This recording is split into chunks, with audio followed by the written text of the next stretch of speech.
కృష్ణునికి కృష్ణ నామానికి తేడా లేదు అని శ్రీమద్భాగవతంలో ఉంది. కలికాలే నామరూపే కృష్ణ అవతార్, అంటే కలికాలంలో కృష్ణుడు నామరూపంలో అవతరించాడు. గోలోకేర ప్రేమధన హరినామ సంకీర్తన అని చెప్తారు. అంటే గోలోకం నుంచి వచ్చినటువంటి ప్రేమధనమే ఈ యొక్క హరినామం అని. కృష్ణుడు శ్రీల నారదమునితో చెప్తారు, ఎత్ర గాయంతి మద్భక్త తత్ర తిష్టామి నారద. అంటే నా భక్తులు నా నామాన్ని ఎక్కడ గానం చేస్తారో నేను అక్కడ కొలువై ఉంటాను అని. ఎక్కడైతే నామ సంకీర్తన జరుగుతుందో అక్కడ దయ్యాలు భూతాలు కూడా ప్రవేశించలేవు అని శ్రీమద్భాగవతంలో ఉంది.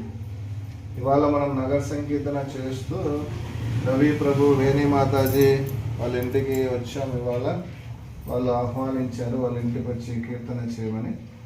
వాళ్ళపైన కృష్ణుని యొక్క ఆశీర్వాదం ఉండాలని అందరూ కూడా హృదయపూర్వకంగా ప్రార్థిస్తూ శ్రద్ధా భక్తులతో హరినామాన్ని స్మరిస్తాం. ఇప్పుడు యశస్విని కీర్తన చేస్తుంది, అందరూ కూడా శ్రద్ధగా పలకండి చేయమని.